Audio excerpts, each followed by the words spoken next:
I often stopped by Walmart after work. It was the closest store and had the best prices. Over time, it became a familiar place.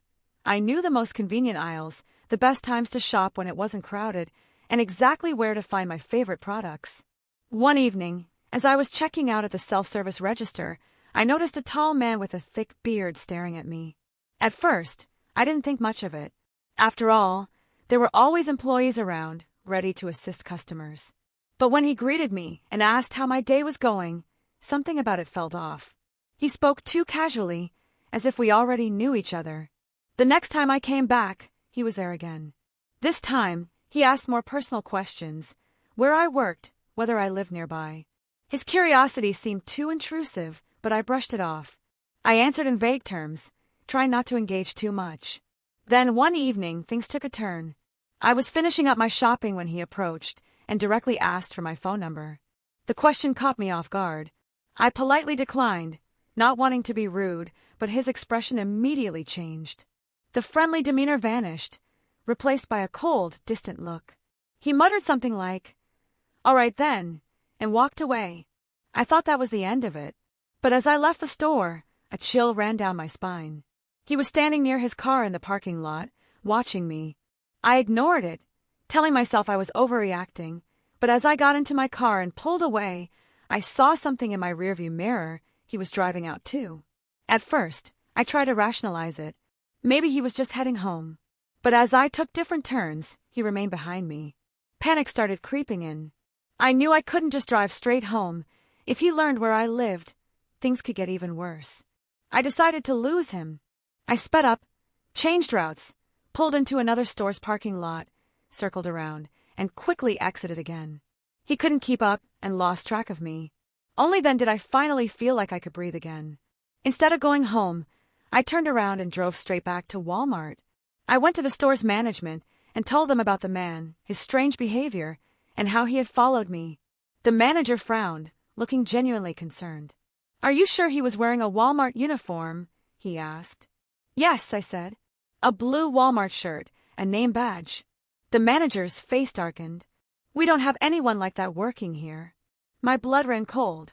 That meant he had either stolen or bought a Walmart uniform to blend in, so that no one would suspect anything. I never went back to that Walmart again. That night taught me a terrifying lesson. Danger can lurk even in the most familiar places, and sometimes, trusting your gut is the only thing that keeps you safe. For the next few days, I couldn't shake the uneasy feeling that I was being watched. Even at home, every sound outside made my skin crawl.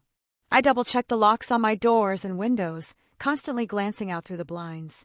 I told myself it was paranoia, that I was just shaken up. But then, the messages started. At first, it was just a simple "hey," an unknown number. I ignored it. Then another. "You shop at Walmart a lot, don't you?" My stomach twisted. I hadn't told anyone about what happened, not even my closest friends. My heart pounded as I stared at the screen, my fingers hovering over the keyboard. I wanted to block the number, but something inside me told me to wait, to see what he would say next. The next message came almost immediately. "You looked scared the other night. Thought we were getting along just fine." A chill spread through me. Whoever this was, they knew. They had watched me. I didn't reply. Instead, I took a screenshot and sent it to the police, along with a report about the man at Walmart. They took it seriously, advising me to stay alert and avoid going out alone. That should have made me feel safer, but it didn't. The following evening, as I left work, a heavy feeling of dread settled in my chest. The parking lot was mostly empty, the streetlights casting long, eerie shadows. I reached my car quickly, my keys already in hand. But as I unlocked the door, I noticed something that made my blood run cold. A single Walmart name tag, placed neatly on my windshield. No name on it, just the word associate. I spun around, scanning the parking lot, my breath coming in short gasps. The lot was empty. At least, it looked that way. But I knew he was here, watching, waiting. I didn't go home that night. Instead, I drove straight to a friend's house, shaking as I told them everything. They insisted I stay over, and for the first time in days, I felt a little safer. But as I lay awake in the dark guest room, my phone buzzed again. A picture message. My car. parked outside my friend's house. A single word underneath it. Found you. I shot up in bed, my heart hammering so loudly I thought it would wake the whole house. My hands trembled as I stared at the message. This wasn't just some random creep. He had followed me here. I rushed to the window, careful to stay behind the curtain. The street outside was eerily quiet, the dim glow of a street lamp barely illuminating the parked cars. I searched for any movement, any sign of him.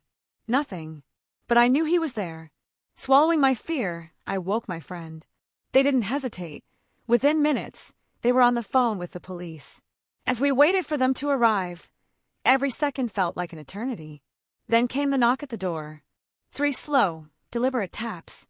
My breath caught in my throat. That wasn't the police. We stayed frozen in place, barely daring to breathe. Another knock, harder this time. My friend gripped my arm, shaking their head. Don't open it. The silence that followed was suffocating. Then footsteps. Slow, fading away. The sound of approaching sirens finally broke the tension. When the police arrived, they found nothing outside. No sign of him. But they did find something on my car. A single sticky note, placed on the driver's side window. See you soon. That was the last time I ever saw or heard from him. I moved out of town not long after, changed my number, deleted all my social media. And for years, nothing happened. No messages. No signs. No strange feelings of being watched. But sometimes, when I walk alone at night, I get the distinct, gut-wrenching sense that someone is still out there. Watching. Waiting. And I wonder, did I really escape?